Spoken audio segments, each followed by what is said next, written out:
Welcome back. This is our Enterprise Watch segment. Now we want to look at this number, 919 new companies that are registered in the country in the first quarter of the 2025-2026 financial year.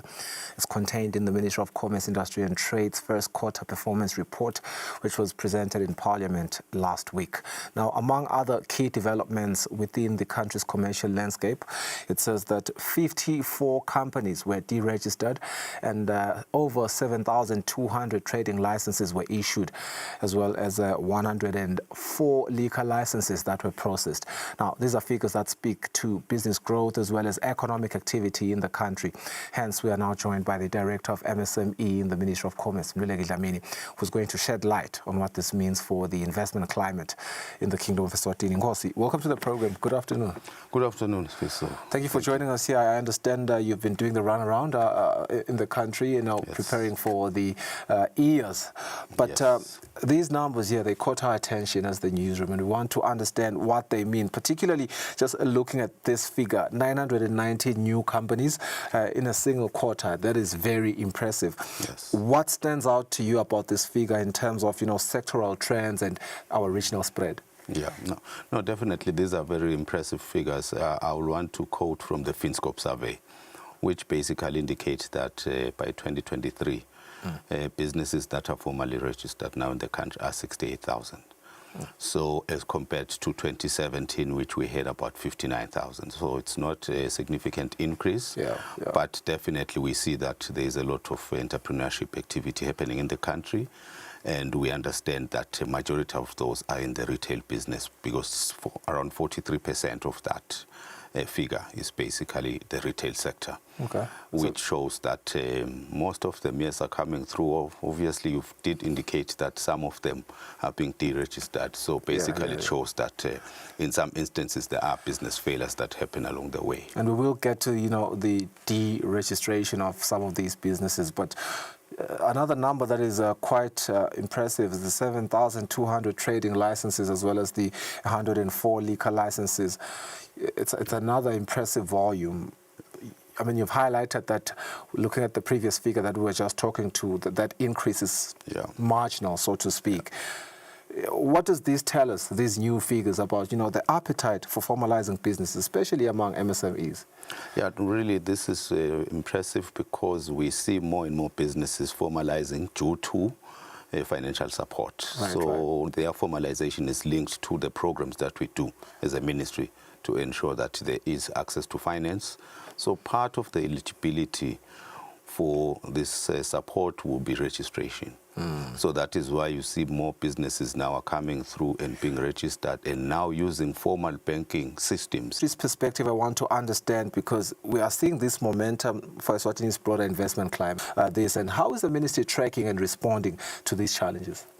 Yes, normally you find that these are maybe businesses that had problems, mismanagement of funds, and what we're doing to address that is to look at ways in which we can mentor businesses and also intervene in the operations and assist them where possible in terms of finance, if maybe that business is lacking in that particular aspect. But what stands out is an issue of coaching and mentoring. 100%. And you know what, I'm not complaining at all, because in business you win some, you lose some. And we're talking over 900 registrations and just 50 deregistrations. So it's a win if you think about it in the grand scheme of things. Let's talk efficiency in registering and licensing. That becomes very critical. You've spoken before about what you like to talk about, digital transformation. Yes. Is the ministry working in streamlining businesses in this licensing processes particular? Yes, definitely. Even now, the reservation that if we've got some investors coming through, we provide them with a seamless service. Obviously, the entrepreneurs previously that have cited some bottlenecks, including some delays at municipal level, that's a thing of yesterday? Definitely, yes. We've also said to our partners that they need to fast-track that, because we don't want to find us frustrating that process, because we want the registration to increase. Let's talk policy and, some support measures that are there. You are under the Ministry of Commerce, Industry and Trade at the end of the day, and legislation is critical there. Are there any specific incentives or support programs that are currently being rolled out to support these new businesses, especially in the priority sectors, so to speak? Yeah, definitely. As a ministry, we've got the MSME National Policy of 2024. Up to 2029. So basically it is one that will focus mainly into development of and we also make sure that we guarantee business loans with Central Bank under our guarantee facility, and that one also has a preferential interest rate. Yeah. The big word when it comes to business is always sustainability. I mean, it can be feasible, it can be viable, but will it be sustainable, especially in these uncertain times where a lot is happening economically, geopolitically, socio-economically? How is the ministry ensuring that indeed these registrations do not just end at paperwork? What message, as a parting word from you, would you give to aspiring entrepreneurs who may still be hesitant about entering the formal sector?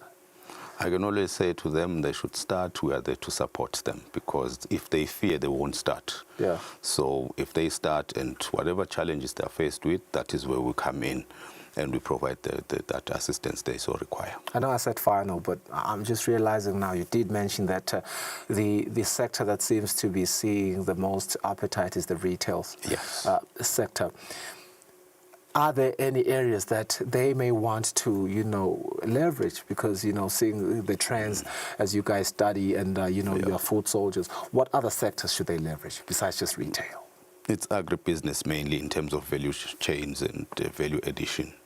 So I would encourage businesses to go into that so that we don't tend to export raw material. Absolutely. We process, then we... Issue of yesterday as we continue to progress forward. Let's go for a net break. We have Sanel Sbia, who joins us for our market analysis after the break.